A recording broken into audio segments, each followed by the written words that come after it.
जय श्री राम भाइयों। तो कैसे हो आप सभी लोग। आशा करता हूँ आप सभी लोग अच्छे होंगे और मैं हूँ आप सभी का भाई विवेक। आप सभी को स्वागत करता हूँ अपने चैनल मिस्टर नॉवेल एक्सप्लेनेशन पर।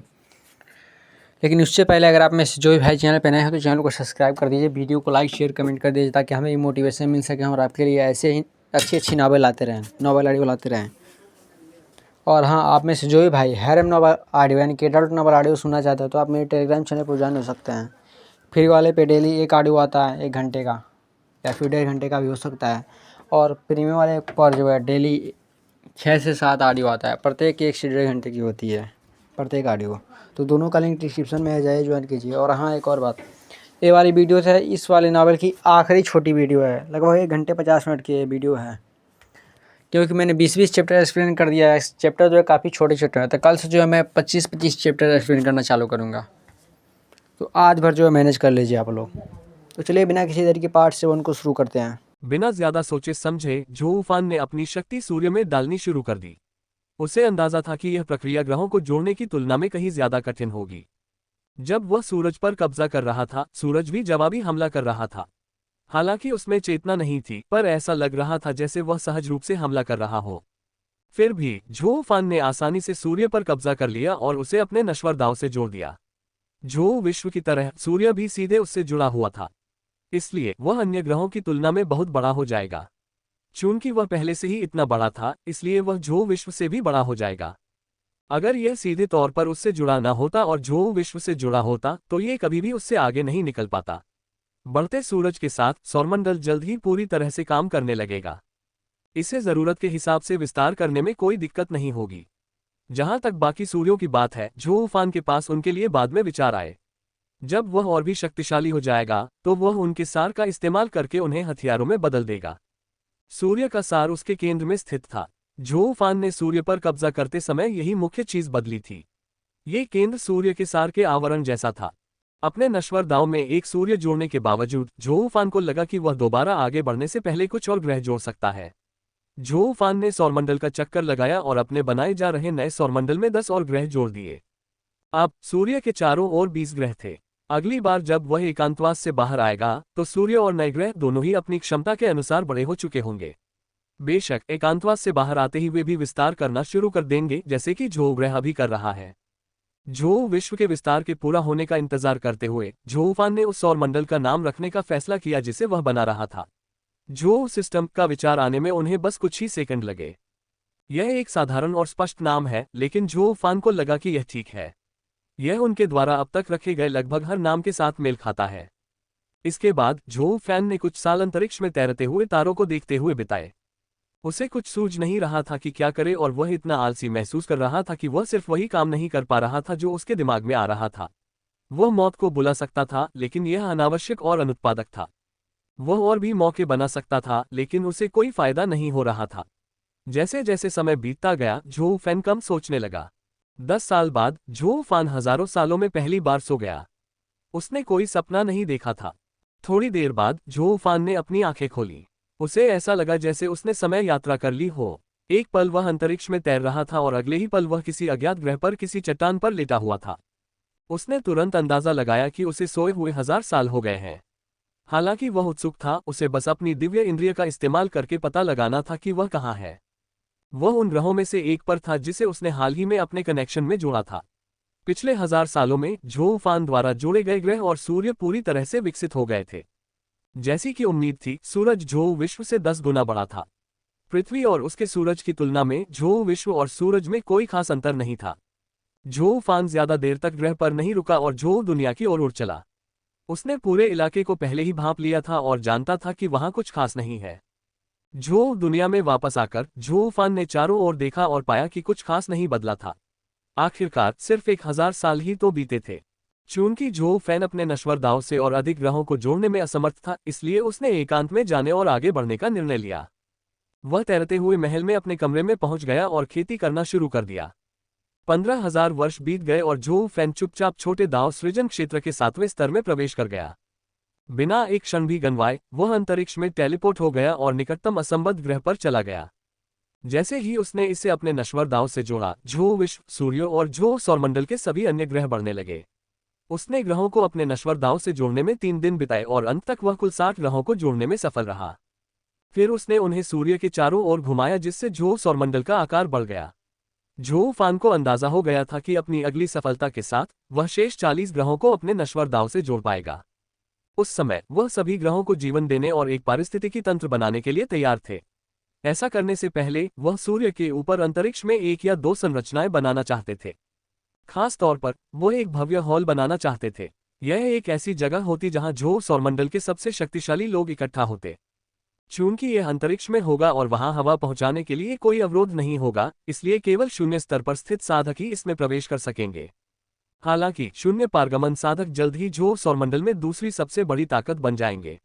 जोव फैन ने अन्ना की ओर देखा और पाया कि वह अंतरिक्ष विनाशकारी क्षेत्र में प्रवेश करने के बेहद करीब थी। उस समय उसका अधिकार आने वाले वर्षों के लिए पत्थर की लकीर बन जाएगा। ड्रैगन राजा अब शून्य पारगमन के 10वें स्तर पर था, लेकिन अंतरिक्ष विखंडन में प्रवेश करने में उसे अभी और समय लगेगा। फिर भी वह जल्द ही अंतरिक्ष विखंडन के क्षेत्र में पहुंच जाएगा। जहां तक बंदर राजा और टाइटेनोसॉर का सवाल है, वे शायद कभी भी अंतरिक्ष को नष्ट करने वाले क्षेत्र में प्रवेश नहीं कर पाएंगे। जोव फान सूर्य के ऊपर उड़कर सबसे मध्य बिंदु की तलाश में था। उसकी योजना थी कि वह भव्य हॉल सूर्य के केंद्र के ठीक ऊपर बनाए, लेकिन इतनी दूर कि उस पर गर्मी का कोई असर न हो। उसे यकीन नहीं था कि वह इसे कितना बड़ा बनाएगा, लेकिन यह बहुत विशाल भी नहीं होगा। उसे इस बात से कोई फर्क नहीं पड़ता था कि यह कितना बड़ा है, बशर्ते इसका एकमात्र उद्देश्य पूरा हो, एक मिलन स्थल होना। यह वह स्थान होगा जहां 100 ग्रहों के सभी नेता एकत्रित होंगे, ठीक उसी तरह जैसे जो विश्व के केंद्र में स्थित महल है। हमेशा की तरह जोव फैन को जोव दुनिया के केंद्र से सारी सामग्रियां मिल गईं। इस बार सबसे मजबूत सामग्रियां अंतरिक्ष विनाश के 10वें स्तर पर थीं। जैसे जैसे जोव फैन की साधना बढ़ती गई और जोव दुनिया का विस्तार होता गया, उसके पास मौजूद सामग्रियां भी मजबूत होती गईं। जोव फैन ने अनुमान लगाया कि अगले 2 सफलताओं के भीतर कम दाव सृजन क्षेत्र में सामग्री मौजूद होने लगेगी। जोव फैन ने जोव दुनिया के भीतर अंतरिक्ष के हर हिस्से को साफ कर दिया और 10 सामग्रियों को नष्ट कर दिया, तथा उस क्षेत्र में वापस चला गया जहां वह महल बनाना चाहता था। महल का आकार चौकोर होगा और वर्तमान जोव दुनिया के 100वें हिस्से जितना बड़ा होगा। इसके सामने एक समतल जगह होगी जिसके खंभे एक लटकती छत से जुड़े होंगे और विशाल दरवाजे होंगे जो ये सुनिश्चित करेंगे कि एक 700 टाइटेनोसॉर भी अंदर आ सके। भव्य हॉल का पूरा बाहरी हिस्सा संगमरमर जैसा सफेद होगा। अंदर कालीन और सिंहासन जैसी दिखने वाली कुर्सियां होंगी। छत से लटकते हुए बैनर होंगे जो हर ग्रह या शक्तिशाली समूह का प्रतिनिधित्व करेंगे। उदाहरण के लिए जोव दुनिया का एक ध्वज होगा, लेकिन जोव दुनिया के सबसे शक्तिशाली समूहों जैसे कि आकाशीय और सर्वोच्च जानवरों का प्रतिनिधित्व करने वाले ध्वज भी होंगे। सब कुछ योजनाबद्ध तरीके से जोव फैन ने इमारत बनाना शुरू कर दिया। विशाल इमारत बनकर तैयार होने और उसे सुसज्जित करने में सिर्फ 1 घंटा लगा। ये जोव फैन के शुरुआती अनुमान से भी ज्यादा अच्छी लग रही थी। अंदर की ओर 100 खंड थे जो हवा में दोनों ओर पंक्तिबद्ध 100 ग्रहों को दर्शाते थे, तथा एक कालीन था जो सिंहासन वाले कालीन वाले क्षेत्र की ओर जाता था। सिंहासन पर जोव सौरमंडल का सबसे शक्तिशाली व्यक्ति बैठेगा। फिलहाल वह अन्ना होगी। जोव फान कालीन बिछे रास्ते से नीचे उतरकर सिंहासन के पास पहुंचा। वह उस पर बैठा नहीं, बल्कि सिंहासन के ऊपर एक किताब रख दी। जब जोव जगत का कोई शक्तिशाली सदस्य उस जगह की खोज करेगा और उसे वह किताब मिल जाएगी, तो उन्हें पता चल जाएगा कि उसके साथ क्या करना है। जब जोव फान किताब रख रहा था, जोव जगत के 4 शासकों के बीच एक बैठक हो रही थी। वे अपने आसपास के क्षेत्र में हो रही बड़ी हलचल को देखकर एकत्रित हुए थे। स्वाभाविक रूप से जोव विश्व में ग्रहों और सूर्य की गति और वृद्धि किसी की नजर से छिपी नहीं थी। जब रात में सूर्य प्रकट होता था और नए ग्रह दिखाई देते थे, तो सबसे मूर्ख साधक भी समझ जाते थे कि कुछ अजीब हो रहा है। लंबे समय से शासक आंदोलनों के बारे में विचार विमर्श करते रहे थे, जिसकी शुरुआत तब से हुई जब जोव फैन ने पहली बार चंद्रमा को प्रतिस्थापित किया था। हाल ही में ज्यादा से ज्यादा ग्रह सूर्य की परिक्रमा करने लगे हैं।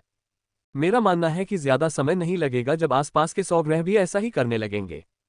हालांकि यह अकेला कोई खतरा नहीं है, लेकिन यह सवाल बना हुआ है कि क्या हो रहा है और क्या ये हमारे लिए खतरा है। अन्ना ने बैठक की शुरुआत में कहा, हमने जीवन वाले 10 अन्य ग्रहों में भी ज्यादा से ज्यादा विकास देखा है। सौभाग्य से ये केवल अचेतन जीवन रूप ही हैं, जिनसे हमें कोई खतरा नहीं है। हालांकि जल्द ही उन पर भी ऐसा जीवन आ सकता है जो हमसे युद्ध करने की जरूरत महसूस कर सकता है। इसलिए आगे की कार्रवाई पर चर्चा जरूरी है। मेरा कहना है कि हम दूसरे ग्रहों पर मौजूद सभी जीवों को इससे पहले ही नष्ट कर दें कि कुछ अनहोनी हो जाए। कौन जाने वे कभी हमारी नाक के नीचे तेजी से बढ़ेंगे और हम पर हमला करेंगे। इससे जो जोखिम उठाना पड़ेगा वह इसके लायक नहीं है, ड्रैगन राजा ने कहा। हालांकि यह बात थोड़ी अजीब लग रही थी, लेकिन उन्होंने जो कहा वह सबसे तार्किक कदम था। वरना बेवजह धमकियां पैदा हो सकती थीं। ऐसे जीवन को मिटा देना पूरी तरह से अनैतिक है, जो हमारे लिए बिल्कुल भी खतरा नहीं है। हालांकि आपकी बात सच हो सकती है, लेकिन किसी प्रतिभाशाली व्यक्ति के हमसे तेजी से विकसित होने और हमारी जानकारी के बिना पैदा होने की संभावना अनगिनत है। ग्रहों पर सभी जीवन को नष्ट करने के बजाय मेरा प्रस्ताव है कि हम उसे बढ़ने में मदद करें और अपनी शक्तियां बढ़ाएं, ताकि अगर कभी कोई वास्तविक खतरा हमारे पास आए तो हम तैयार रहें। इस तरह हम नरसंहार के बुरे कृत्य से बच सकते हैं और इसके बजाय नरसंहार से हमें और भी ज्यादा फायदा होगा। बंदर राजा ने अजगर राजा के क्रूर सुझाव का विरोध करते हुए कहा, इस मामले पर मेरी कोई राय नहीं है और आप सब जो भी आम सहमति बनाएंगे मैं उसका पालन करूंगा। टाइटेनोसॉर ने संक्षेप में कहा। उसे लंबे समय से डायनासोर की दुनिया से बाहर की चीजों की कोई परवाह नहीं थी। हालांकि मैं भी ज्यादातर तटस्थ हूं, मेरा मानना है कि बंदर राजा का विचार सबके लिए बेहतर है। अन्ना ने कहा, इससे हमें अपनी शक्ति बढ़ाने में भी मदद मिलेगी और किसी खतरे की संभावना भी बहुत कम होगी। याद रखें, हमारे सिर पर हमेशा एक वास्तविक खतरा मंडराता रहता है। जब हम मौजूदा खतरे को कम करने में मदद कर सकते हैं तो हम संभावित खतरों में ज्यादा उलझे नहीं रह सकते। जाहिर है, वह जिस खतरे की बात कर रही थी वह था विनाशक। जो जगत के लिए वह हमेशा से एक वास्तविक और खतरनाक अस्तित्व रहा था। क्या इस मामले पर किसी के पास कुछ और कहने को है? अन्ना ने यह देखकर कि कोई भी बोलना शुरू नहीं कर रहा है, पूछा। एक भी व्यक्ति हिला तक नहीं और वे उसे देखते रहे। ऐसी स्थिति में आइए मतदान करें। यदि आप मानते हैं कि हमें वानर राजा के सुझाव का पालन करना चाहिए और अन्य ग्रहों पर जीवन को विकसित करने में मदद करनी चाहिए, तो अपना हाथ उठाएं। उसकी बात सुनकर टाइटेनोसॉर और ड्रैगन राजा सहित सभी ने अपने हाथ ऊपर उठा दिए। ऐसी स्थिति में आइए हम इस बात पर चर्चा करें कि हमें उनका पालन पोषण कैसे करना चाहिए। अन्ना ने कहा। पुस्तक को सिंहासन पर रखने के बाद झोऊ फान वापस झोऊ लोक में चला गया। हालांकि वह साधना में वापस जाने के लिए तैयार था, लेकिन झोऊ सौरमंडल के विस्तार के पूरा होने तक उसे कुछ साल इंतजार करना पड़ा। उस समय तक उसे अपने लिए कुछ और ढूंढना होगा।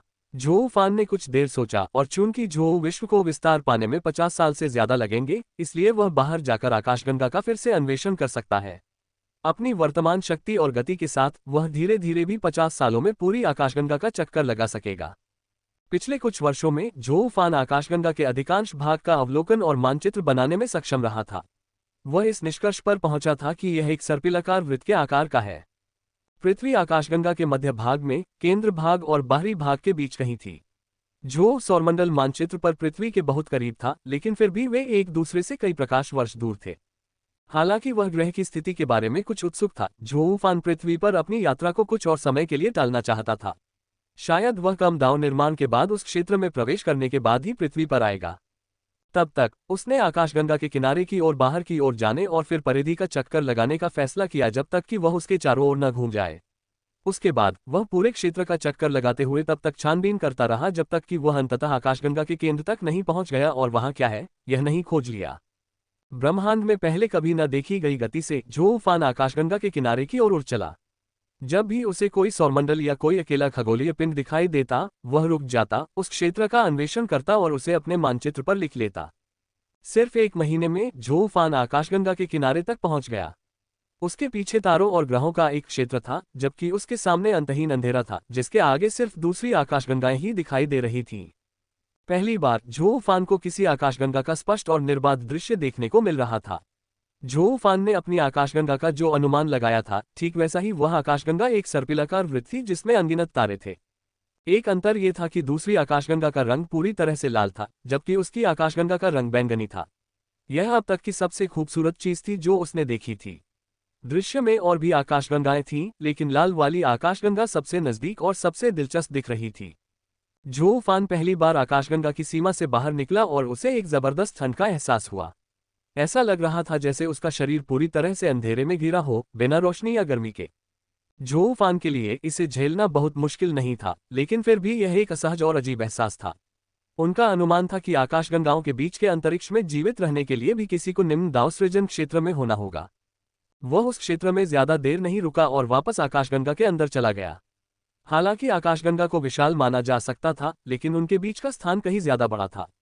अगर आप झोऊ फान की आकाशगंगा को सबसे नजदीकी आकाशगंगा की दिशा में एक दूसरे के बगल में खड़ा कर दें, तो दूसरी आकाशगंगा तक पहुंचने के लिए 1000 से ज्यादा आकाशगंगाएं लगेंगी। इसलिए झोऊ फान ने कुछ समय के लिए अपनी आकाशगंगा की सीमा के भीतर ही रहने का फैसला किया। उसे बाकी ब्रह्मांड का पता लगाने की कोई जल्दी नहीं थी और जब तक वह और मजबूत होता जाएगा, वो पलक झपकते ही पूरे ब्रह्मांड को पार कर लेगा। आकाशगंगाओं के बीच के क्षेत्र से मिलने के बाद झोऊफान आकाशगंगा के भीतर ही रहा और बाहरी किनारे का चक्कर लगाया। इस पूरी यात्रा में 1 साल लगा और झोऊफान कह सका कि उसने बाहरी आकाशगंगा का 5% ही अन्वेषण किया था। जब वह उसी स्थान पर पहुंच गया जहां उसने आकाशगंगा को छोड़ा था, तो वह अंदर की ओर गया और आकाशगंगा के अगले भाग का अन्वेषण किया, पूरे अन्वेषण को लिखा और एक मानचित्र बनाया। 25 साल बाद झोऊफान ने आखिरकार आकाशगंगा के बाहरी हिस्से की खोज पूरी कर ली थी। उसने कई दिलचस्प चीजें देखीं और कुछ ऐसी चीजें भी खोजी जिनके बारे में किसी को पता ही नहीं था। झोऊफैन ने यह सुनिश्चित करने के लिए दोबारा जांच की कि उसने बाहरी आकाशगंगा के पूरे क्षेत्र को कवर कर लिया है और वह मध्य भाग में पहुंच गया, वही क्षेत्र जहां पृथ्वी और झोऊ सौरमंडल मौजूद थे। यद्यपि वह पृथ्वी के पास से गुजरता था, लेकिन झोऊफैन ने हर समय पृथ्वी से 1000 प्रकाश वर्ष दूर रहने का निर्णय लिया और यहां तक कि उस क्षेत्र को देखने से अपनी दृष्टि भी अवरुद्ध कर ली। वह सचमुच चाहता था कि भविष्य में जब वह वापस लौटे तो उसे कोई सरप्राइज मिले। किसी भी तरह की कोई भी बात उजागर नहीं की जा सकती थी। इसके बाद झोऊफान ने पूरे मध्य क्षेत्र का अन्वेषण किया, कुछ और नई चीजें खोजी और पूरे क्षेत्र का मानचित्रण किया। ऐसा करने में उन्हें 15 साल लगे। इसके बाद मुख्य क्षेत्र की बारी आई। कोर क्षेत्र आकाशगंगा के 5000 प्रकाश वर्ष के दायरे में फैला था और कुल क्षेत्रफल का लगभग 5% था। फिर भी झोऊफान इसे तलाशने के लिए बेहद उत्साहित था। वह महसूस कर सकता था कि कोर क्षेत्र में ही आकाशगंगा के एक साथ जुड़े होने का रहस्य छिपा है। सौरमंडलों के विपरीत इसे किसी सूर्य द्वारा नहीं, बल्कि किसी ऐसी चीज द्वारा एक साथ बांधे रखा गया है जो कहीं अधिक गुरुत्वाकर्षण उत्पन्न करती है। झोऊफैन ने धीरे धीरे मुख्य क्षेत्र के बाहरी हिस्से को साफ किया और धीरे धीरे केंद्र की ओर घूम गया। उसने काफी समय लिया और काफी सावधानी से नक्शा बनाया। कोर क्षेत्र के ग्रह अन्य क्षेत्रों के ग्रहों से कहीं ज्यादा बड़े थे। यहां तक कि सूर्य भी औसतन काफी बड़े थे। हालांकि झोऊ विश्व या उसके सूर्य के आकार का कुछ भी नहीं था, फिर भी कुछ चीजें काफी करीब थीं। 7 साल बाद झोऊफान आखिरकार कोर क्षेत्र के केंद्र तक पहुंच गया। उसका रास्ता मलबे के एक क्षेत्र से अवरुद्ध था जो क्षुद्रग्रह बेल्ट जैसा था, लेकिन उससे कहीं ज्यादा मोटा। यह इतना घना था कि वह उसके पार देख नहीं पा रहा था। झोऊफैन ने क्षुद्रग्रह क्षेत्र को दूर ले जाने के लिए अपने रास्ते से बाहर जाने की कोशिश नहीं की, बल्कि उसके भीतर के छिद्रों से उड़ना शुरू कर दिया। शुरुआत में तो घूमने के लिए काफी जगह थी और आगे बढ़ने के लिए क्षुद्रग्रहों से अवरुद्ध न होने वाला रास्ता ढूंढने में कोई खास मेहनत नहीं लगी। झोऊफान के 1000 मील उड़ने के बाद क्षुद्रग्रह घने और बड़े होने लगे। 1000 मील और उड़ने के बाद झोऊफान को बीच से रास्ता ढूंढना पड़ा, हालांकि उसे ढूंढना अब भी बहुत आसान था। 10,000 मील के बाद ये किसी क्षुद्रग्रह क्षेत्र से ज्यादा एक गुफा जैसा लगने लगा था। एक पूरा प्रकाश वर्ष तय करने के बाद भी झोऊफान को कोई रास्ता नहीं सूझ रहा था। आगे का हर इंच चट्टानों से ढका हुआ था, मानो कोई दीवार हो। झोऊफान ने क्यूई का इस्तेमाल करके मोटी दीवार में छेद करना शुरू किया और आकाशगंगा के केंद्र की ओर उड़ता रहा। वह ऐसा एक और प्रकाश वर्ष तक करता रहा, जब तक कि अचानक वहां कोई चट्टान नहीं बची। झोऊफान दीवार से बाहर निकला और उसे एक जाना पहचाना नजारा दिखाई दिया। उसकी दृष्टि में तारे और ग्रह कई क्षेत्रों में फैले हुए थे और ऐसा लग रहा था मानो वह अभी अभी किसी गुफा से निकलकर किसी आकाशगंगा में प्रवेश कर गया हो। हालांकि एक बड़ा अंतर था। उस क्षेत्र के केंद्र में एक विशाल काला गोला था। ये झोऊ विश्व और उसके सूर्य के संयुक्त आकार से हजारों गुना बड़ा था। हालांकि जहां वह खड़ा था या आकाशगंगा के ज्यादातर दूसरे हिस्सों में इसे बमुश्किल ही महसूस किया जा सकता था। झोऊफान बता सकता था कि इससे एक जबरदस्त गुरुत्वाकर्षण पैदा हो रहा था जो हर चीज को अपनी ओर खींच रहा था। खुशकिस्मती से विशाल काला गोला अपनी पहुंच ज्यादा दूर तक नहीं बढ़ा पाया और ऐसा लग रहा था कि उसके आसपास के सिर्फ 100 प्रकाश वर्ष ही खाली थे। बाकी आकाशगंगा खुशी खुशी उसके चारों ओर तैर रही थी, मानो वह सूर्य हो। काले गोले को देखकर झोऊफान ने उसे एक नाम दिया। उसने उसे ब्लैक होल कहा। उसने उसे ऐसा इसलिए कहा क्योंकि वह काला था और अगर आप अपनी दिव्य इंद्रियों का इस्तेमाल न करें तो अंतरिक्ष में एक गोल छेद जैसा दिखता था। हालांकि दिव्य ज्ञान का प्रयोग करके इसका असली रूप दिखाया जा सकता था, जो एक गोले जैसा था। झोऊफान ने निश्चय किया कि वह इसका अन्वेषण करेगा, लेकिन पहले वह आसपास के क्षेत्रों का अन्वेषण करेगा। आकाशगंगा के बाकी हिस्सों की तरह झोऊफान ने भी इधर उधर घूमकर जो कुछ भी पाया उसे एक नक्शे पर जोड़ दिया। अपनी पूरी यात्रा के दौरान झोऊफान को न तो कोई ऐसा ग्रह मिला जहां जीवन हो और न ही ऐसा कोई ग्रह जहां उसके हस्तक्षेप के बिना भविष्य में जीवन हो। वहां सिर्फ चट्टानें और अयस्क ही थे। झोऊफैन को ब्लैक होल के अलावा कोर क्षेत्र के हर हिस्से का काम पूरा करने में ज्यादा समय नहीं लगा। झोऊफैन अंतरिक्ष के उस अंतिम हिस्से में तैरता रहा जिस पर ब्लैक होल का कोई खास प्रभाव नहीं पड़ा था, और फिर वह आगे बढ़कर उसके क्षेत्र में प्रवेश कर गया।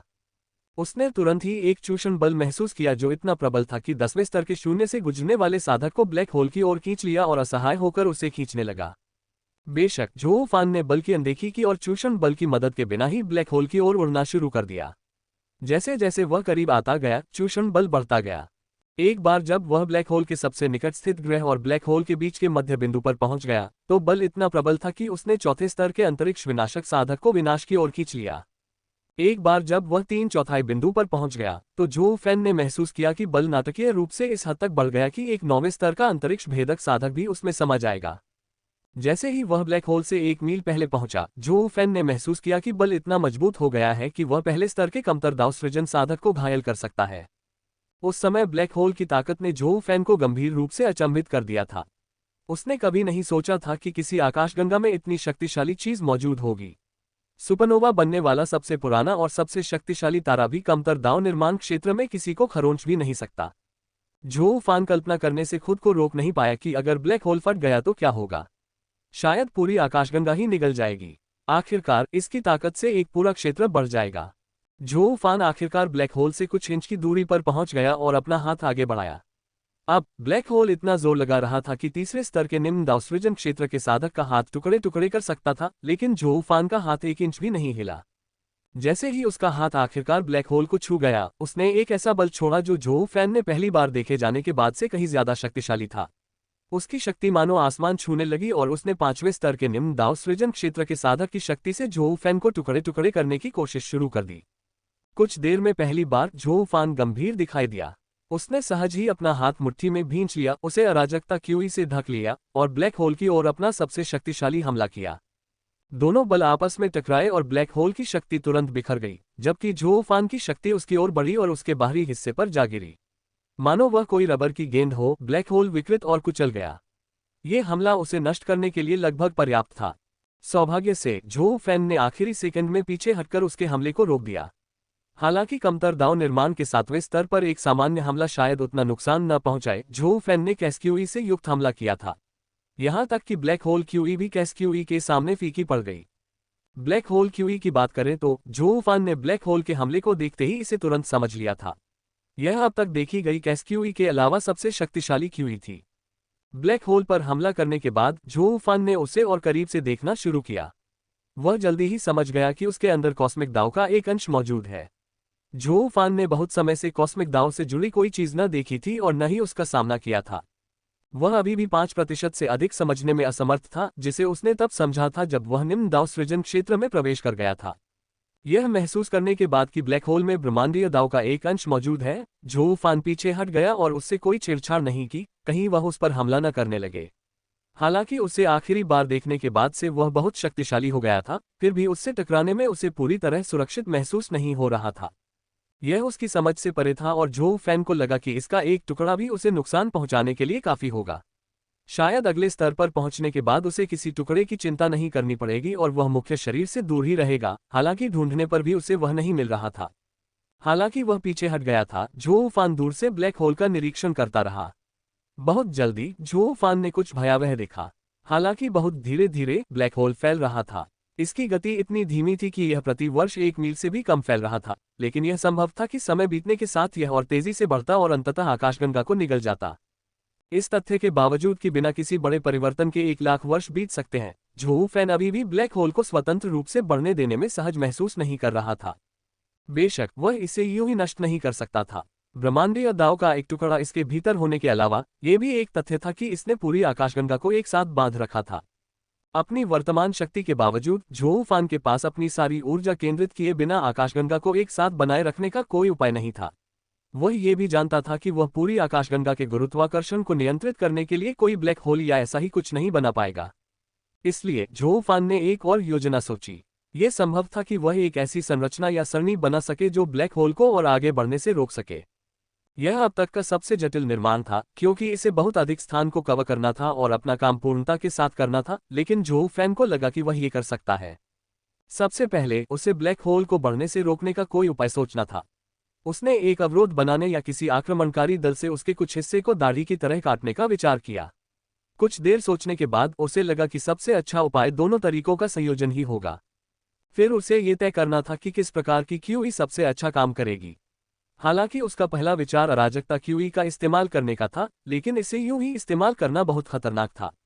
इसके बजाय वह एक ऐसे तत्व का इस्तेमाल कर सकता था जो अराजकता क्यूई से ज्यादा शांत हो, फिर भी शक्तिशाली हो।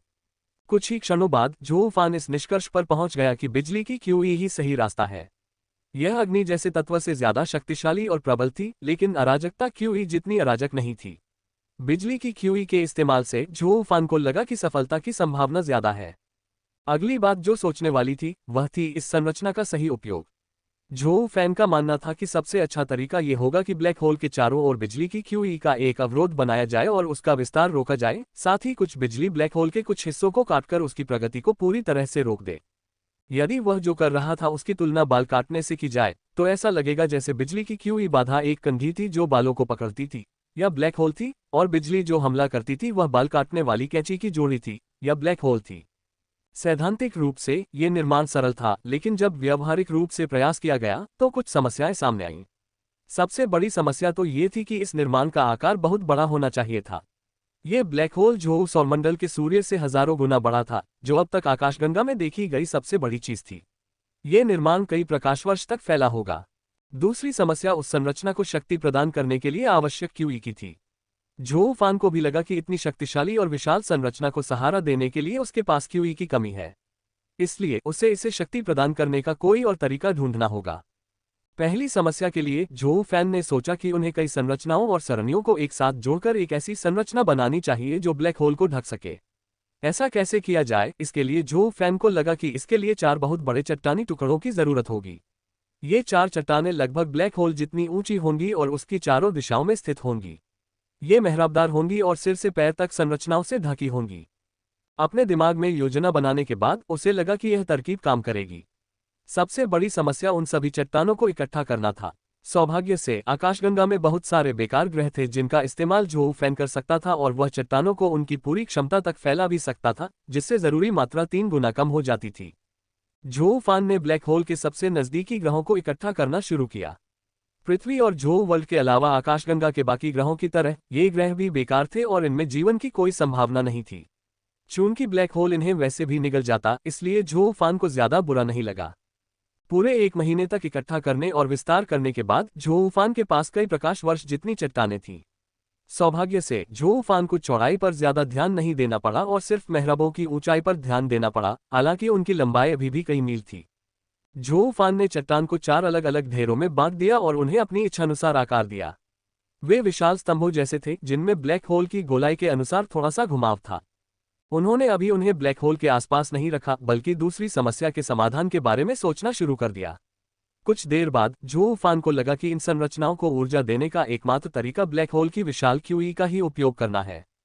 हालांकि ब्लैक होल कुल मिलाकर झोउ फैन से कमजोर था, फिर भी उसमें क्यूई की मात्रा उसके बराबर ही थी। अगर झोउ फैन ब्लैक होल से निकलने वाली ज्यादातर क्यूई इकट्ठा कर लेता तो वह एरे को पूरी तरह से ऊर्जा दे पाता। हालांकि बहुत ज्यादा क्यूई इकट्ठा करने से ब्लैक होल से निकलने वाला गुरुत्वाकर्षण कमजोर हो जाता। इसलिए झोउ फान केवल आधी शक्ति के लिए ही पर्याप्त क्यूई ले सकता था। बाकी के लिए उसे कोई दूसरा स्रोत ढूंढना होगा। अपनी क्यूई का उपयोग करना हास्यास्पद होगा, क्योंकि वह लगातार अपने भंडार का कम से कम 1/4 हिस्सा इस्तेमाल करता रहेगा। इससे उसकी साधना की गति धीमी हो जाएगी और उसकी शक्ति कम हो जाएगी। एकमात्र संभावना ये होगी कि ब्रह्मांडीय दाव द्वारा उत्पन्न क्यूई का कुछ अंश प्राप्त किया जाए। हालांकि यह थोड़ा जटिल होगा। झोउ फान को लगा कि यह पूरी तरह संभव है। सबसे बड़ी कठिनाई ब्लैक होल से क्यूई को बाहर निकालना होगा। ये ब्रह्मांडीय दाव द्वारा उत्पन्न क्यूई के प्रत्येक अंश को लगातार सोख रहा था। यही मुख्य कारण था कि ब्लैक होल लगातार फैल रहा था। झोउ फान ने कुछ देर सोचा, फिर उसे एक बढ़िया विचार सूझा। ब्लैक होल से ऊर्जा को खुद खींचने और ब्रह्मांडीय दाव के हमले का जोखिम उठाने के बजाय वह अपनी क्यूई से संरचना को शक्तिशाली बना सकता था और एक ऐसी संरचना बना सकता था जो क्यूई को ब्रह्मांडीय दाव के हिस्से से बाहर खींच ले। ब्लैक होल क्यूई और ब्रह्मांडीय दाव क्यूई के संयोजन से ये संरचना स्वयं को पूरी तरह से शक्ति प्रदान करेगी। अब जब उसने सब कुछ योजनाबद्ध कर लिया था तो झोउ फैन ने चारों स्तंभों पर संरचनाएं अंकित करना शुरू कर दिया। आक्रमणकारी संरचनाओं और अवरोधक संरचनाओं के साथ उसने क्यूई ग्रहण करने वाली संरचना भी जोड़ी जो पूरी संरचना को शक्ति प्रदान करेगी। चूंकि वह बहुत ध्यान केंद्रित कर रहा था, इसलिए उसे कई घंटे लगे, लेकिन झोउ फैन ने जल्दी ही काम पूरा कर लिया। संरचनाएं तैयार होने के बाद झोउ फैन ने ब्लैक होल के चारों ओर चारों दिशाओं में 4 स्तंभ स्थापित कर दिए। उसने अपनी क्यूई का इस्तेमाल करके उन्हें तब तक स्थिर रखा जब तक वे सक्रिय नहीं हो गए और उन्हें शक्ति प्रदान की। चारों खंभे बैंगनी रंग की रोशनी से चमक उठे जिसने अंततः उनके हर हिस्से को ढक लिया। इसके साथ ही झोउ फैन ने उन्हें छोड़ दिया और वे बिना हिले डुले तैरने लगे। एक क्षण बाद चारों खंभों के ऊपर से बैंगनी बिजली निकली और ब्लैक होल के ऊपर केंद्र बिंदु की ओर टकराए। उसी समय चारों खंभों के नीचे से बैंगनी बिजली की एक किरण निकली जो ब्लैक होल के नीचे जाकर टकराए। एक बार जब 2 बिंदु बन गए तो ब्लैक होल मानो 4 रेखाओं वाला एक पिंजरा बन गया हो। हालांकि ये समूह अभी पूरा नहीं हुआ था क्योंकि टक्कर के 2 बिंदुओं से बिजली की 4 और ऊर्ध्वाधर धारियां 4 रेखाओं के बीच के स्थान को ढक गईं, जिससे बैंगनी बिजली का एक 8 रेखाओं वाला पिंजरा बन गया। फिर भी ये समूह अभी पूरा नहीं हुआ था। चारों खंभों के किनारों से और भी बैंगनी बिजली चमकी और ब्लैक होल के चारों ओर एक क्षैतिज घेरा बना दिया।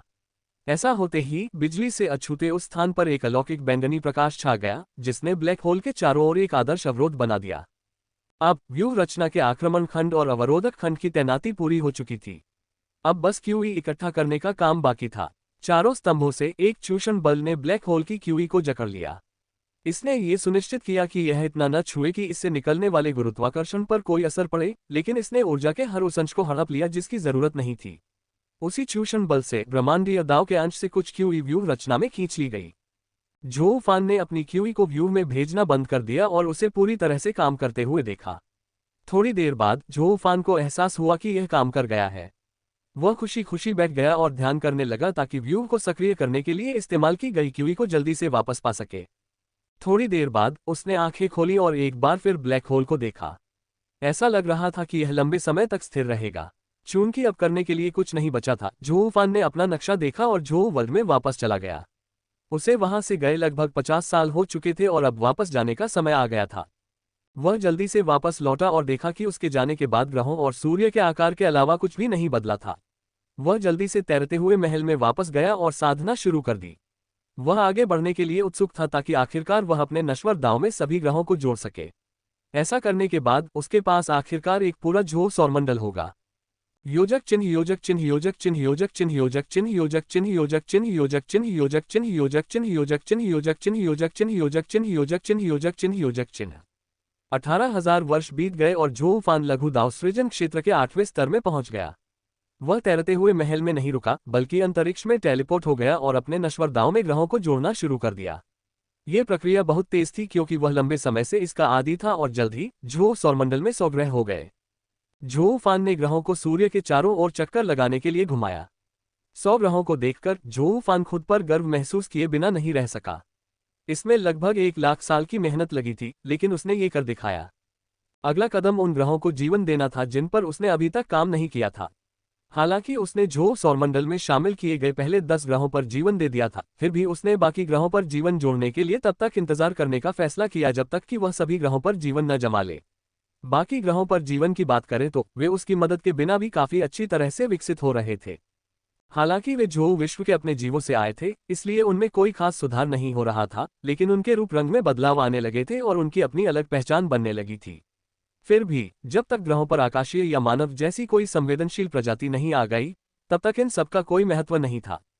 यद्यपि झोउ फैन अंततः अन्य ग्रहों पर जीवन को तेजी से विकसित करने और 1 या 2 संवेदनशील प्रजातियों को प्राप्त करने में मदद करेगा, लेकिन उसने पहले किसी भी प्रकार के जीवन के बिना ग्रहों को जीवन प्राप्त करने का रास्ता देने के बारे में चिंता करने का फैसला किया।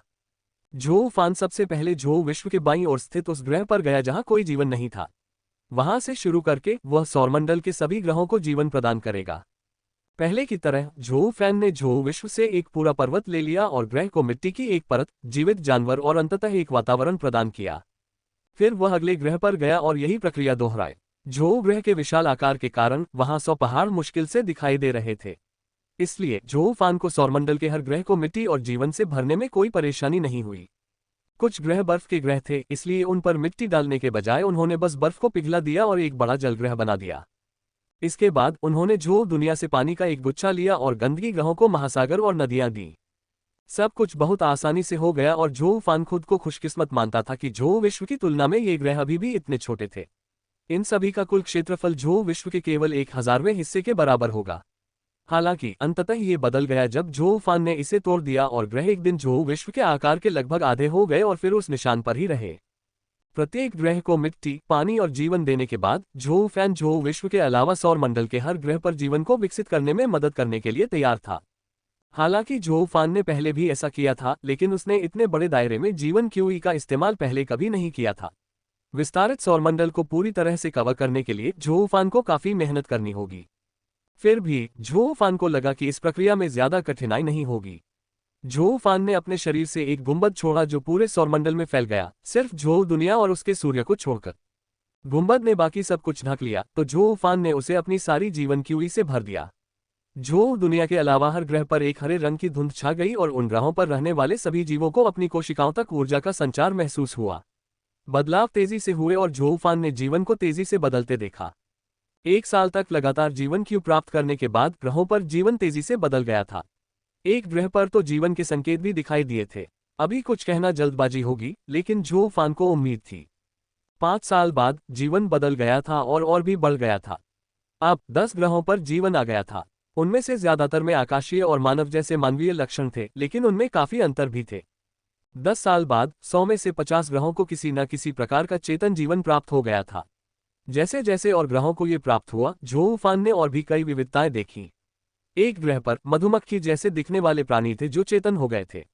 वे पीले रंग के थे और उनके डंक थे, फिर भी वे कपड़े पहनते थे और थैले धोते थे। देखने में भी अजीब था, लेकिन जोहूफान जल्दी ही इससे उबर गया।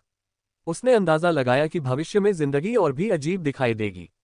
20 साल बाद जोहू सौरमंडल के हर ग्रह पर संवेदनशील जीवन था। जोहूफान के लिए सबसे अजीब अब भी मधुमक्खियां थीं, लेकिन लगभग उतनी ही अजीब और भी बहुत थीं। पिछले 20 सालों में ड्रैगन राजा और अन्य शासकों ने अन्ना के अलावा, जो आगे बढ़ रही थी, यह पाया कि ग्रहों पर कुछ संवेदनशील जीवन आ गया है। वे चौंक गए क्योंकि उन्हें उम्मीद थी कि ऐसा होने में लाखों साल लगेंगे, लेकिन वे जल्दी से बाहर निकलकर नई प्रजातियों से मिलने लगे। जब वे ऐसा कर रहे थे, जोहूफान जोहू विश्व के महासागर के सबसे गहरे हिस्से को देख रहा था। नीचे राज्याभिषेक समारोह हो रहा था। सोने से बने एक सिंहासन पर एक युवा दिखने वाला मत्स्यांगना बैठा था। जोहूफान ने व्यक्तिगत भ्रम से बचने के लिए पुरुष मत्स्य कन्याओं को मरमेन कहना शुरू कर दिया। एक वृद्ध मत्स्य पुरुष राजदंड लेकर युवा मत्स्य पुरुष की ओर बढ़ रहा था, जबकि हजारों अन्य मत्स्य पुरुष चुपचाप ये सब देख रहे थे। जब वृद्ध जल पुरुष लड़के के पास पहुंचा तो वह जमीन पर घुटनों के बल बैठ गया और उसने अनेक दुर्लभ रत्नों से जड़ा शुद्ध सोने का मुकुट उठाया। हमारी मत्स्यांगना जाति को जन्म लिए अनगिनत साल बीत चुके हैं, फिर भी हम अपनी जगह पर ही डटे हुए हैं और ज्यादा दूर जाने की हिम्मत नहीं जुटा पाए हैं। हम दुनिया की खोजबीन करने में बहुत देर से काये रहे हैं और यह हमारी हड्डियों में समा गया है। लेकिन तुम्हारे साथ हम मत्स्यांगना जाति के एक नए युग में प्रवेश कर सकते हैं। आखिरकार हमारे पास एक राजा है। बूढ़े मत्स्यांगना ने घुटनों के बल बैठते हुए कहा। बूढ़े मत्स्य पुरुष की घोषणा सुनकर आसपास की मत्स्य कन्याएं जयकार करने लगीं। लेकिन युवक अचानक उठ खड़ा हुआ, जिससे भीड़ चुप हो गई।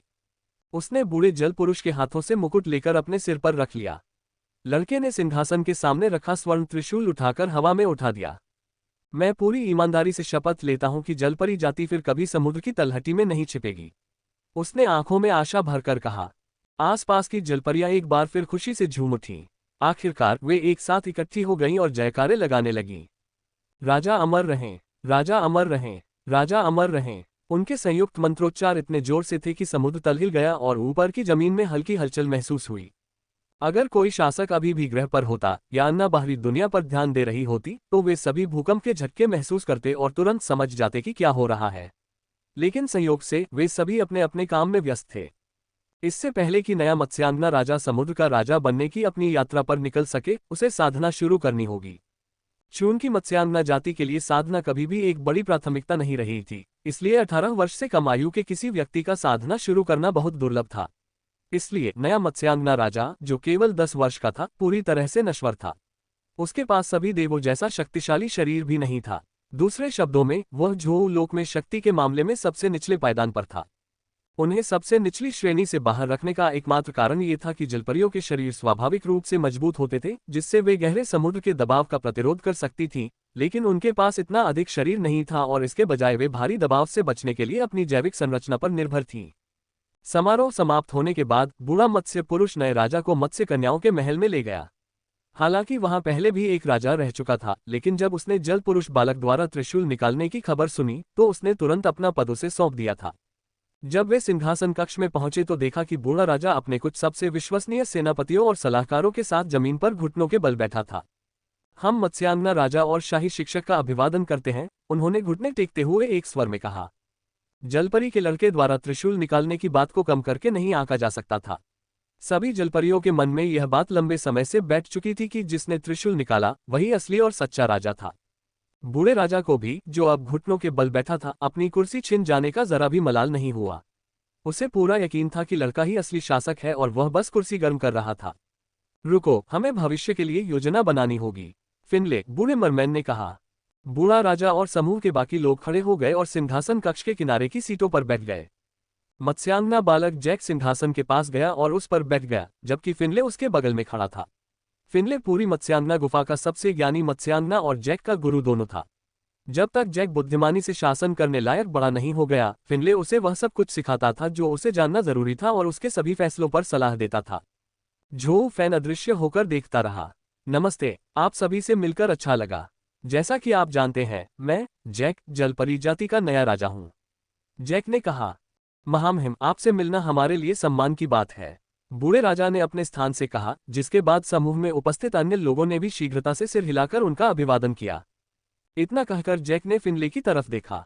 फिनले समझ गया कि जैक को समझ नहीं आ रहा कि क्या कहे, इसलिए उसने जोर से कहा, कुछ और करने से पहले मैं जैक को साधना सिखाऊंगा और वह तब तक साधना करेगा जब तक उसकी शक्ति उस स्तर तक नहीं पहुंच जाती जो हमारी जाति को बचाए रख सके। तब तक हम आप सभी और हर दूसरी मत्स्यांगना से अपेक्षा करते हैं कि आप पूरी मेहनत से साधना करें। हमें राजा जैक को नीचे नहीं घसीटना चाहिए, उसने कहा। आप बिल्कुल सही कह रहे हैं सर फिनले, बूढ़े राजा ने कहा। आपकी और राजा जैक की देखरेख में हम मत्स्यांगना गुफा के सभी कोनों में साधना करेंगे। फिनले ने समूह की ओर सिर हिलाया और उन्हें विदा कर दिया। केवल वह और जैक ही वहां रह गए। हमें जल्दी से काम करना होगा जैक, कौन जाने बाहर की दुनिया में क्या हो रहा है। तुम ही हो जो हमारी जाति को सुरक्षा और शांति दे सकते हो, फिनले ने कहा। आओ, मैं तुम्हें साधना के तरीके सिखाऊंगा, हालांकि मुझे यकीन है कि तुम जल्द ही मुझसे आगे निकल जाओगे। फिनले नवजात आत्मा के केवल 5वें स्तर पर था, हालांकि यह उसे सबसे शक्तिशाली मत्स्यांगनाओं में से एक बनाता था। वह जैक को महल के पीछे वाले एक कमरे में ले गया और एक हफ्ते तक उसे साधना के बारे में सब कुछ सिखाया। जैक ने वह सारा ज्ञान आत्मसात कर लिया जो उसे पहली बार सुनने पर बताया गया था और वह उसे जल्दी ही समझ गया। जैसे ही जैक को जरूरी ज्ञान मिला, फिनले ने उसे एकांतवास में जाने के लिए कहा। उसे आदेश दिया गया कि जब तक वह नवजात आत्मा के दायरे में न पहुंच जाए तब तक वह बाहर न आए। 5.5 साल में जैक एकांतवास से बाहर आ गया। उसका शरीर तो बढ़ गया था, लेकिन उसकी मानसिकता ज्यादातर 10 साल के बच्चे जैसी थी। सबसे बड़ा बदलाव यह था कि उसका धैर्य बिल्कुल नए स्तर पर पहुंच गया था। बेशक धैर्य एक ऐसी चीज थी जो हर साधक को मिलती है। जैक तैरकर टावर की सबसे ऊपरी मंजिल तक गया और एक दरवाजे पर दस्तक दी। कौन है, क्या चाहिए, एक बूढ़ी आवाज ने पूछा। यह मैं हूं फिनले, जैक ने जवाब दिया। जैक के बोलते ही एक धमाके की आवाज सुनाई दी, साथ ही कराह और तेज कदमों की आहट भी। दरवाजा खुला और फिनले ने मुंह खोले जैक को देखा। मुझे उम्मीद थी कि तुम में किसी और से ज्यादा प्रतिभा होगी, लेकिन मैंने नहीं सोचा था कि तुम्हें मेरे बराबर पहुंचने में सिर्फ 5.5 साल लगेंगे। फिनले ने अपना जबड़ा बंद करते हुए कहा। चलो चलते हैं, मुझे तुम्हें बहुत कुछ सिखाना है। जैक फिनले के पीछे पीछे महल की कई सीढ़ियां उतरा और उसी कमरे में पहुंचा जहां उसे पहली बार साधना सिखाई गई थी। अब जब तुम मेरे क्षेत्र में पहुंच गए हो तो तुम्हें कुछ बातें सिखानी है, उसने कहा। पहली बात, जैसे ही कोई मत्स्यांगना मुख्य संरचना क्षेत्र में पहुंचती है, वह अपने निचले शरीर को रूपांतरित कर सकती है और पैर उगा सकती है। हालांकि मत्स्यांगना गुफा में ज्यादातर जगहें पंख वाले लोगों के लिए बनाई गई हैं, लेकिन तुमने शायद गौर किया होगा कि महल जैसी जगहें पैरों को ध्यान में रखकर बनाई गई हैं। जैक ने सिर हिलाया क्योंकि ये सब तो आम बात थी। हालांकि कोर फॉर्मेशन क्षेत्र में ज्यादा लोग नहीं थे, लेकिन जो लोग थे वे अक्सर पैदल ही आते थे। फिनले जैक को खेती बाड़ी और जलपरियों के बारे में भी सिखाता रहा।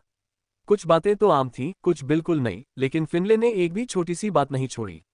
बातचीत का एक सप्ताह बीत गया और फिनले ने जैक को तब तक एकांत में भेज दिया जब तक कि वह एक बिल्कुल नए क्षेत्र में नहीं पहुंच गया जिसे किसी मत्स्यांगना ने पहले कभी नहीं देखा था। जैक 1 साल तक एकांतवास में रहा, फिर बाहर आया। इस बार एक समूह उसका इंतजार कर रहा था। जैसे ही जैक कमरे से बाहर निकला, वे सब सांसें रोके खड़े रहे। फिनले भी जैक को आशा और उत्साह से देख रहा था।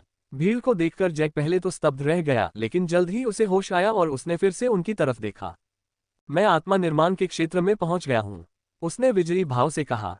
जब जलपरियों के समूह ने उसकी बातें सुनी तो कुछ हवा में उछल पड़ी, जबकि कुछ बेकाबू होकर मुस्कुराने लगी।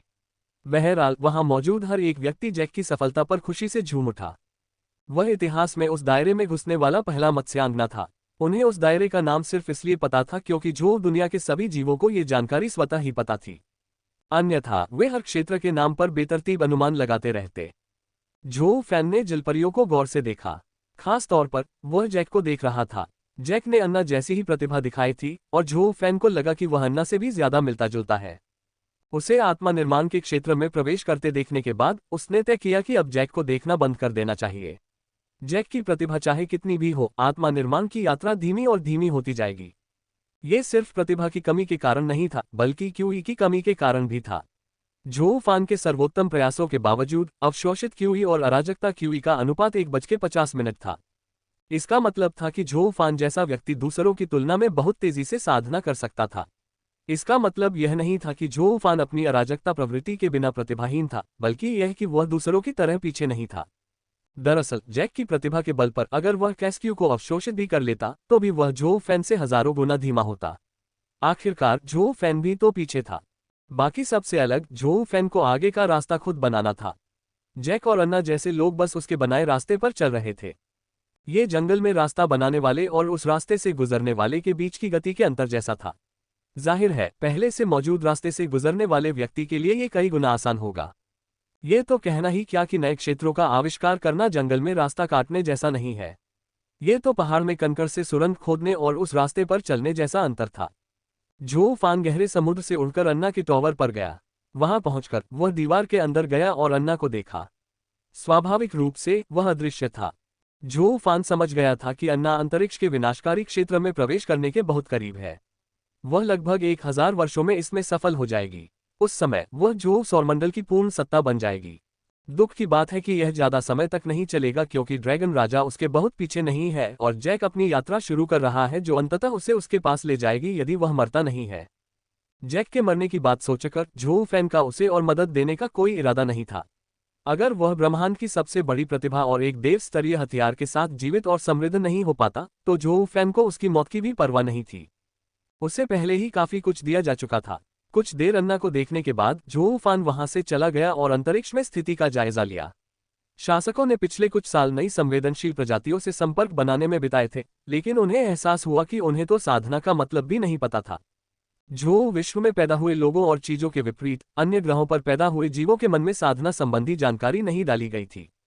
इसलिए शासकों को उन्हें साधना सिखाना होगा। बेशक वे उन्हें मवेशियों की तरह भी पाल सकते थे बिना उन्हें ये बताए कि साधना जैसी कोई चीज होती है, लेकिन जो फान को लगा कि ऐसा करना गलत होगा। धरती पर भी कमजोर लोगों के ताकतवर लोगों के सामने उभरने की कहानियां प्रचलित है, खासकर खेती बाड़ी जैसी जगहों पर। बस एक प्राणी को बहुत कुछ सीखने की जरूरत होती थी और वह अपनी जाति के हर सदस्य को सिखा सकता था। समय बीतने के साथ वे अंततः एक प्रतिभाशाली व्यक्ति को जन्म देते जो पलटवार करता और आमतौर पर जीतता भी। हालांकि ऐसा लगता था कि शासकों ने उत्पीड़न का रास्ता अपनाने की योजना नहीं बनाई थी। जब उन्हें एहसास हुआ कि नया जीवन साधना नहीं जानता तो उन्होंने जो फान द्वारा पहले दिव्य प्राणियों को दी गई पहली पुस्तक के समान एक पुस्तक लिखी और उन्हें दे दी। तब उन्हें एहसास हुआ कि ये सत्व उनकी भाषा नहीं पढ़ सकते। सौभाग्य से शासक उच्च स्तरीय साधक थे और भाषा कोई समस्या नहीं थी। एक ही दिन में उन्हें नई जाति की भाषा बोलने और लिखने की पूरी समझ हो गई। फिर उन्होंने नई जाति को जो विश्व भाषा सिखाना शुरू किया। इसमें उन्हें थोड़ा समय लगा, लेकिन जैसे जैसे उनकी साधना बढ़ती गई वे तेजी से सीख गए। तब तक उन्होंने अपनी पुस्तक को नई जातियों की भाषा में अनुवादित करके उन्हें दे दिया। जब जो फान ने पहली बार इस नई प्रजाति को देखा तो वह चौंक गया। हालांकि उनमें थोड़े बहुत अंतर थे, फिर भी वे पृथ्वी की राक्षस प्रजाति से काफी मिलती जुलती थीं। दरअसल उनका दानव क्यूई से स्वाभाविक रूप से जुड़ाव भी था, इसलिए उन्हें राक्षस के अलावा कुछ और कहना अजीब होगा। जब ड्रैगन राजा को उनके लगाव और दानव क्यूई के प्रति उनके स्वाभाविक रुझान का एहसास हुआ तो वह उनके और करीब आने लगा। अंततः उसने और अन्य शासकों ने तय किया कि ड्रैगन राजा ही दानव जाति, जिसे वे क्यूई भी कहते थे, का ध्यान रखेगा। ड्रैगन राजा संतुष्ट था क्योंकि उसका दानव क्यूई से गहरा लगाव था और उसे खुद भी एक राक्षसी ड्रैगन कहा जा सकता था। हालांकि इसका मतलब यह नहीं था कि वह उनकी कोमलता से देखभाल करेगा। दानवों को अब भी बहुत कम हस्तक्षेप मिलेगा क्योंकि शासकों ने मिलकर तय किया था कि दूसरे ग्रहों पर जीवन को ज्यादातर अपने आप बढ़ने दिया जाना चाहिए। राक्षस जाति को देखने के बाद जो फान दूसरे ग्रहों पर गया। वहां कई अलग अलग प्रजातियां थीं और उनमें से कुछ पृथ्वी की प्रजातियों जैसी दिखती थीं। कुछ प्रजातियां ऐसी भी थीं जो मधुमक्खियों की तरह मानव जैसी भी नहीं थीं। झोऊ फान ने ज्यादा देर तक उनकी परवाह नहीं की क्योंकि वह ज्यादातर प्रजातियों को पहले ही देख चुका था। झोऊ फान द्वारा जीवन क्यूई अवरोध को हटा दिए जाने के बाद अब कोई भी विकास या प्रजाति इस ग्रह पर मौजूद नहीं होगी। सौरमंडल के चारों ओर एक बार फिर नजर दौड़ाने और ये देखकर कि कुछ भी नहीं बदला है, झोऊ फान भव्य हॉल में गया। वह जल्दी से वहां पहुंचा और प्रवेश द्वार से अंदर गया, लेकिन वहां कोई नहीं था। एक नजर में ही झोऊ फान बता पाया कि इसकी खोज तो हुई थी, लेकिन असल में इसका इस्तेमाल नहीं हुआ था। किताब सिंहासन पर अपनी जगह से गायब थी और कुछ सोफों पर साफ तौर पर लोग बैठे थे। जो भी वहां गया था वह साफ तौर पर मानव रूप में था या कोई दिव्य प्राणी, क्योंकि जिन सोफों पर बैठा गया था वे सिर्फ छोटे थे, बड़े नहीं। विशाल हॉल के आकार के बावजूद इसे मानव रूपी प्राणियों या सामान्य रूप से घूमने फिरने लायक छोटे प्राणियों के लिए डिजाइन किया गया था। यहां तक कि सबसे बड़ा फर्नीचर भी केवल एक घर के आकार के व्यक्ति को ही समा सकता था। एक समस्या ये थी कि सिंहासन टाइटेनोसॉर जैसे विशाल मानव रूप वाले प्राणियों के लिए बहुत छोटा था। शायद इससे कोई फर्क नहीं पड़ता क्योंकि अन्ना से राजगद्दी छीनने लायक प्रतिभा वाला इकलौता व्यक्ति शायद मत्स्यांगना लड़का ही होता, जो अभी बहुत छोटा था। कुल मिलाकर भव्य हॉल एक आरामदायक और आलीशान जगह थी और झोऊ फान ने वहां आराम करने का फैसला किया जब तक कि चीजें दिलचस्प होने के लिए पर्याप्त समय न बीत जाए। अब तक सभी दिलचस्प लोग या तो एकांतवास में थे या सौरमंडल में घूम रहे थे और नई संवेदनशील प्रजातियों से बातें कर रहे थे। झोऊ फैन के लिए ये सब इतना उबाऊ था कि वह खुद एकांतवास में जाना चाहता था, लेकिन बाहर आने से पहले सारी दिलचस्प बातें बीत जाएंगी। अन्ना ने आक्रमण तोड़ दिया होगा, मत्स्यांगना लड़का संभवतः शून्य पारगमन के तीसरे स्तर तक पहुंच गया होगा और अन्य शासकों ने संभवतः नई प्रजाति के साथ सब कुछ समाप्त कर दिया होगा। इसलिए झोऊ फान ने 1-2 साल के लिए भव्य हॉल में आराम करने की योजना बनाई। समय बीतने के बाद मत्स्यांगना लड़का ऊपरी दुनिया की खोज शुरू कर देगा और वह उसे देख सकेगा। झोऊ फान ने अगले 3 साल उस भव्य हॉल में बिताए। वह अक्सर झोऊ विश्व को देखता और लोगों को अपनी जीवन यात्रा से गुजरते देखता।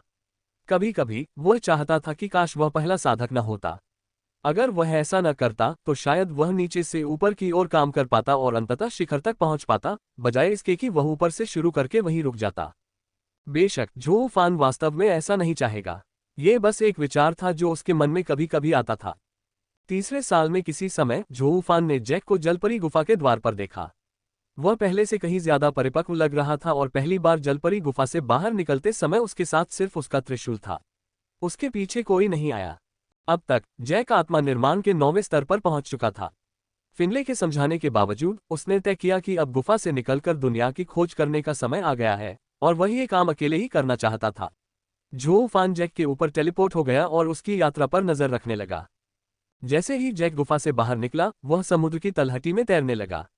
यह उस जलपरी गुफा से कहीं ज्यादा अंधेरा था जो कई चमकते पत्थरों और दूसरी रोशनी पैदा करने वाली चीजों से जगमगा रही थी।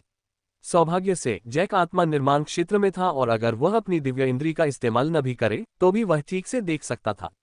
जैक ने समुद्र के निचले हिस्से में तैरते हुए कुछ दिन बिताए, जहां उसने कई ऐसी प्रजातियां देखी जिनके बारे में उसने कभी सुना भी नहीं था। साथ ही कई प्रकार के अयस्क और चट्टानें भी देखी। एक जलपरी होने के बावजूद जैक को पैरों का इस्तेमाल करना ज्यादा पसंद था। इसलिए ऊपर तैरने के बजाय उसने अपने पंखों को पैरों में बदल लिया और ऊपर उड़ गया। वह बहुत तेजी से निचली परत को तोड़कर बीच में पहुंचा, फिर ऊपर, और अंत में जैक पानी को चीरता हुआ हवा में पहुंच गया। पहले तो वह बिल्कुल तैयार नहीं था और सांस लेने में तकलीफ महसूस करने लगा। हालांकि जल्द ही उसे इसकी आदत हो गई और उसने अपनी बाहें फैलाकर हवा का आनंद लिया। जन्म से लेकर अब तक वह कभी पानी से बाहर नहीं गया था। उसे हवा बहुत आजाद और सुकून भरी लग रही थी। थोड़ी देर हवा का आनंद लेने के बाद जैक ने सचमुच चारों ओर देखना शुरू किया। हजारों मील तक जमीन का नामोनिशान नहीं था, इसलिए जैक बेतरतीब दिशा में उड़ने लगा। उसने शुरुआत धीमी की, लेकिन धीरे धीरे उसकी गति बढ़ती गई और वह हजारों मील प्रति घंटे की रफ्तार तक पहुंचने लगा। चूंकि उसने पहले कभी गुफा से बाहर भी नहीं निकला था, इसलिए वह कभी भी बिना किसी दीवार से टकराए तेजी से आगे नहीं बढ़ पाया था। अनंत हवा में उड़ने से उसे आज़ादी का ऐसा एहसास हुआ जिसे बयान करना मुश्किल है। उसकी शुरुआती घर की याद जल्द ही खुशी में बदल गई। अपनी तेज रफ्तार के साथ जैक को जमीन दिखने में ज्यादा समय नहीं लगा। उसने जो देखा वह अछूती भूमि थी जिस पर केवल घूमते हुए जानवर रहते थे। इसे जानवरों की भूमि के जानवरों के साथ भ्रमित न करे, क्योंकि जैक जिस स्थान पर पहुंचा था वहां के अधिकांश जानवरों में कोई वास्तविक चेतना नहीं थी, और जिनमें थी उनमें बहुत कम थी। फिर भी जैक, जो गुफा के बाहर की दुनिया के बारे में कुछ नहीं जानता था, उत्साह से जमीन पर उतरा। वह जंगल में घूमता रहा और सारी नई चीजों को देखता रहा। सबसे पहले उसकी नजर जमीन पर पड़ी। जमीन इतनी सूखी और सख्त थी मानो जलपरी वाली गुफा में थोड़ी सी मिट्टी हो। अगली चीज जिसमें उनकी रुचि थी वह थे पेड़। जैक पेड़ों के पास गया और उन्हें गौर से देखने लगा।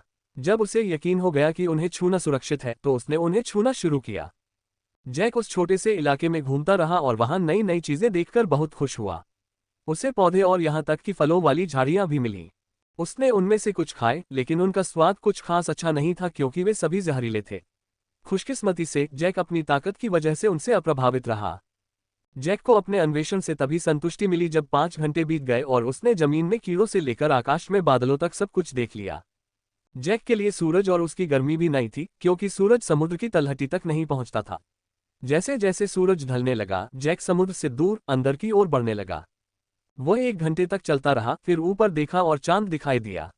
वह उसे देखकर दंग रह गया और 5 मिनट तक लगातार देखता रहा, फिर अचानक उसकी नजर उस पर से हट गई। जैक के लिए चांद सूरज से भी ज्यादा चौंकाने वाला था क्योंकि उसकी चमक उसे चौंका रही थी। वह उसे तब भी देख सकता था जब सूरज आसमान में आग की लपटों के गोले जैसा लग रहा था। जैसे ही वह अपनी समाधि से बाहर आया तभी तारों को देखकर वह दूसरी समाधि में चला गया। आखिरकार जैक होश में आया और अपनी सैर जारी रखी। 3 घंटे बाद जैक ने अचानक एक टहनी टूटने की आवाज सुनी। वह रुक गया, लेकिन इससे पहले कि वह अपनी दिव्य अनुभूति प्रकट कर पाता, एक बाघ ने पेड़ों के पीछे से उस पर छलांग लगा दी। एक ऐसे जानवर को देखकर जिसे उसने पहले कभी नहीं देखा था, जैक ने सहज ही अपने त्रिशूल से उसकी ओर इशारा किया और उस पर एक जोरदार वार किया। बाघ को प्रतिक्रिया करने का मौका भी नहीं मिला और वह बिखर गया और उसके पीछे की जमीन एक गड्ढे में तब्दील हो गई। जब जैक ने देखा कि उसने कितना नुकसान किया है तो वह बेहद हैरान रह गया। इतना शक्तिशाली होने के बावजूद उसने पहले कभी किसी चीज या व्यक्ति पर हमला नहीं किया था। इसलिए जब उसने देखा कि उसकी शक्ति ने जमीन पर क्या क्या बदलाव लाए और बाघ कितनी जल्दी मिट गया तो वह सचमुच हैरान रह गया। इस हमले ने उसे एहसास दिलाया कि वह कितना ताकतवर है और अपनी क्यूई का पूरा इस्तेमाल करना कितना मजेदार है। जैक हवा में उड़ गया और जमीन पर नीचे देखने लगा। उसने जो गड्ढा बनाया था उसका व्यास 1 मील था क्योंकि उसने अपनी पूरी शक्ति का इस्तेमाल नहीं किया था। अब जैक अपनी पूरी ताकत से हमला करना चाहता था ताकि देख सके कि वह कितना ताकतवर है। उसने अपना त्रिशूल आगे बढ़ाया और उसे पेड़ों से भरे एक बड़े से जमीन के टुकड़े की ओर तान दिया। फिर उसने अपनी पसंदीदा क्यूई से अपने त्रिशूल को और भी शक्तिशाली बनाना शुरू कर दिया। सोने की क्यूई, इसने सुनहरे त्रिशूल को ढक दिया और उसे पहले से भी ज्यादा चमकदार बना दिया। वह तब तक शक्ति बढ़ाता रहा जब तक उसे यह एहसास नहीं हो गया कि और ज्यादा क्यूई इस्तेमाल करने से उसे क्यूई की थकावट का असर झेलना पड़ेगा। फिर उसने हमला जारी कर दिया। ये हमला एक घनीभूत सुनहरी किरण थी जो अत्यधिक गति से जमीन की ओर गिरी। ये लगभग तुरंत ही अपने लक्ष्य तक पहुंच गई और एक जबरदस्त विस्फोट हुआ। जैक, जिसे ऐसी किसी घटना की उम्मीद नहीं थी, बिना तैयारी के था और अपनी ही शॉकवेव की चपेट में आकर हवा से नीचे गिर गया। खुशकिस्मती से उसे कोई चोट नहीं आई और वह बस थोड़ा हिल गया। जैक जल्दी से जमीन से उठा और विस्फोट स्थल की ओर उड़ गया। वह 1 सेकंड से ज्यादा नहीं उड़ पाया क्योंकि उसे आगे एक विशाल गड्ढा दिखाई दिया। ये 20 मील व्यास का था और 1 मील नीचे तक फैला हुआ था। जैक ने जब गड्ढा देखा तो उसके होश उड़ गए। उसने कभी सोचा भी नहीं था कि वह इतना नुकसान कर सकता है। हालांकि जैक को इस बात का अंदाजा नहीं था कि उसका हमला कितना शक्तिशाली था। जो विश्व के निरंतर उन्नयन के साथ जमीन और भी कठोर हो गई और अंतरिक्ष का टूटना कम आसानी से हो गया। अगर जैक ने पृथ्वी पर ऐसा हमला किया होता तो उसके ग्रह के 10वें हिस्से को उड़ा देने की अच्छी संभावना थी। हमले को घूरना बंद करने के बाद जैक अंदर की ओर बढ़ता रहा। कुछ देर बाद जैक को कोई प्रगति महसूस नहीं हुई और वह बहुत तेज गति से उड़ने लगा। आखिरकार उसने अपनी अधिकतम गति पकड़ ली, लेकिन फिर भी वह कहीं नहीं पहुंच पाया। इस बार जैक ने अपनी किस्मत पर भरोसा कर लिया और उड़ता रहा। एक दिन उड़ान भरने के बाद जैक को आगे एक छोटा सा गांव दिखाई दिया। पहले तो वह उत्साहित हुआ, लेकिन फिर उसने उसके पास आसमान में एक विशाल महल तैरता हुआ देखा। महल में एक ऐसा दमनकारी माहौल था जो उसने पहले कभी महसूस नहीं किया था। वह आसमान में ऐसे तैर रहा था मानो उसके अलावा और कुछ भी महत्वपूर्ण न हो। कुछ देर तक उसे घूरने के बाद जैक ने उसके पास बसे गांव की ओर देखा। वहां आधे जानवर और आधे इंसान जैसे जीव जंतु थे। हालांकि उसने पहले कभी ऐसी प्रजाति नहीं देखी थी, लेकिन जैक को जल्दी ही उनकी आदत हो गई और उसने मान लिया कि वे ही धरती पर राज करने वाले प्राणी हैं। तैरते हुए महल की ओर उड़ने के बजाय जैक ने पहले गांव में रुककर लोगों की राय सुनने का फैसला किया। चूंकि वह पहले ही अपने पैरों में बदल चुका था, इसलिए गांव में घुसने से पहले जैक को अपना रूप बदलने की भी जरूरत नहीं पड़ी। यद्यपि वह पूरी तरह से गांव में फिट बैठता था, फिर भी कुछ लोग थे जो उसे देखते थे क्योंकि नए लोगों का गांव में आना दुर्लभ था। जैक गांव में घूमता रहा, तभी उसे एक मिलनसार दिखने वाला व्यक्ति दिखाई दिया, जिसका शरीर मानव जैसा था, लेकिन कान और नाक भेड़िए के थे। नमस्ते सर, क्या आप बुरा मानेंगे अगर मैं आपसे कुछ पूछूं? जैक ने कहा। सौभाग्यवश झूठ दुनिया में केवल एक ही भाषा थी। आगे बढ़ो, भेड़िया आदमी ने कहा। वह तैरता हुआ महल क्या है? जैक ने पूछा। जैसे ही जैक और बूढ़े आदमी ने बातचीत शुरू की, झोऊ फैन तैरते हुए महल की ओर बढ़ रहा था।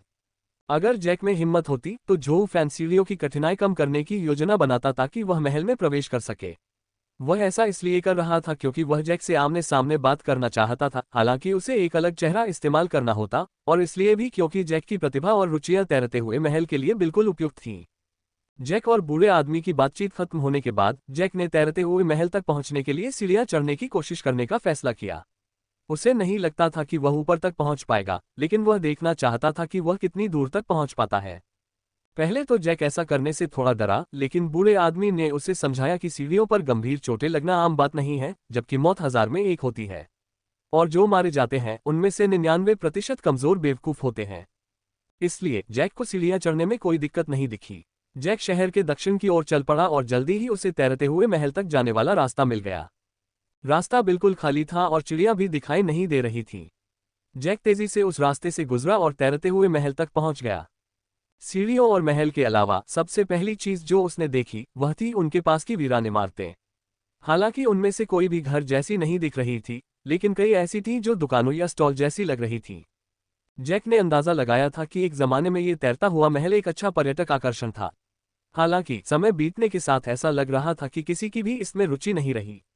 ये संभव है कि लोगों को यह एहसास हो गया था कि झोऊ विश्व में केवल सबसे शक्तिशाली लोगों को ही शिखर तक पहुंचने का मौका मिलता है, लेकिन कई हजार साल पहले जब उन्होंने इस पर चढ़ने की कोशिश की थी तो वे भी मुश्किल से आधी दूरी तक ही पहुंच पाए थे।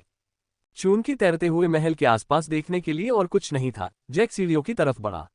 वे बिना किसी सहारे के हवा में तैरती हुई प्रतीत हो रही थी और उनका रंग पारदर्शी हल्का नीला था। हालांकि उन्हें सीढ़ियां कहा जाता था, वे बस सपाट आयताकार आकार थे जिन पर आप कदम रखते थे। जब जैक ने देखा कि सीढ़ियों पर और कुछ नहीं है, तो उसने पहली सीढ़ी पर कदम रखा। दबाव तुरंत ही उस पर पड़ गया, लेकिन यह इतना कमजोर था कि 7वें स्तर का कोर संरचना साधक इसे संभाल सकता था। उसके पहले कदम रखने से ठीक पहले झोऊ फान ने शिखर तक पहुंचने के लिए आवश्यक दबाव कम कर दिया। अंतरिक्ष विखंडन क्षेत्र के 5वें स्तर पर बल के बजाय अब शून्य पारगमन के पहले स्तर पर कोई भी व्यक्ति सीढ़ियों को साफ कर सकता था। फिर भी जैक को शिखर तक पहुंचने के लिए बहुत संघर्ष करना होगा। आत्मा निर्माण के 9वें स्तर पर होने के नाते पहले स्तर के शून्य पारगमन की शक्ति तक पहुंचना लगभग असंभव था। हालांकि झोऊ फान को विश्वास था कि जैक ऐसा कर सकता है। उसकी प्रतिभा इतनी महान थी कि वह ऐसी चुनौती में असफल नहीं हो सकता था। जैसे ही जैक ने अपना दूसरा कदम रखा, दबाव फिर से बढ़ गया। आगे देखने पर उसे पता चला कि अभी 998 कदम और बाकी थे। अपने 20वें कदम के बाद जैक ने महसूस किया कि दबाव इतना प्रबल हो गया था कि वह 8वें स्तर के कोर फॉर्मेशन साधक को गिरा सकता था। जैक बिना रुके ऊपर चढ़ता रहा। 100वें कदम के बाद दबाव इतना प्रबल हो गया कि वह दूसरे स्तर के नवजात आत्मा क्षेत्र साधक को गिरा सकता था। एक बार फिर जैक ने इसे नजरअंदाज किया और ऊपर चढ़ता रहा। 500वें चरण पर जैक को लगा कि दबाव इतना ज्यादा हो गया है कि वह चौथे स्तर के आत्मा निर्माण साधक को गिरा सकता है। ये देखकर कि वह उस ऊंचाई तक पहुंच सकता है जहां तक सबसे पुराने साधक भी नहीं पहुंच पाए थे, उसे शक होने लगा था, लेकिन दबाव उस पर भारी पड़ने लगा था और उसे ध्यान केंद्रित करना था। 900वें चरण पर जैक ने महसूस किया कि दबाव इतना बढ़ गया है कि आत्मा निर्माण के 9वें स्तर पर मौजूद किसी भी व्यक्ति को गिरा सकता है। चढ़ाई शुरू करने के बाद पहली बार उसे अपनी पूरी ताकत लगानी पड़ी। 50 कदम और चलने के बाद जैक को लगा कि दबाव इतना ज्यादा हो गया है कि वह 10वें स्तर के आत्मा निर्माण साधक को गिरा सकता है। अब वह इतने दबाव में था कि ऊपर देख भी नहीं पा रहा था। हर कदम पर उसकी सारी ताकत खत्म हो रही थी। जैक को 990वीं सीढ़ी तक पहुंचने में 10 घंटे लगे। तब तक वह भारी दबाव से लगभग मर चुका था, फिर भी दबाव फिर से बढ़ गया। जैक लगभग तुरंत ही गिर पड़ा, लेकिन उसने अपनी पीठ से अपना त्रिशूल निकाला और दबाव कम करने की बेताब कोशिश में महल की ओर धावा बोल दिया। दुर्भाग्यवश बूढ़ा आदमी उसे यह बताना भूल गया कि महल पर हमला करने वाले अंतिम समूह का क्या हुआ। जैक को हैरानी हुई जब उस पर पड़ रहा दबाव तुरंत गायब हो गया। जब उसे एहसास हुआ कि दबाव रुक गया है, तो वह खुशी खुशी अगली 9 सीढ़ियां चढ़ गया, इससे पहले कि मौत का साया उसके पूरे शरीर पर छा जाता। अगले ही पल उसके सिर के ऊपर एक बिजली का अजगर प्रकट हुआ। इससे पहले कि वह समझ पाता कि क्या हो रहा है, उसने उस पर त्रिशूल से हमला कर दिया और वह पहले स्तर के शून्य पार साधक के पूर्ण प्रहार की तरह तेजी से आगे बढ़ा।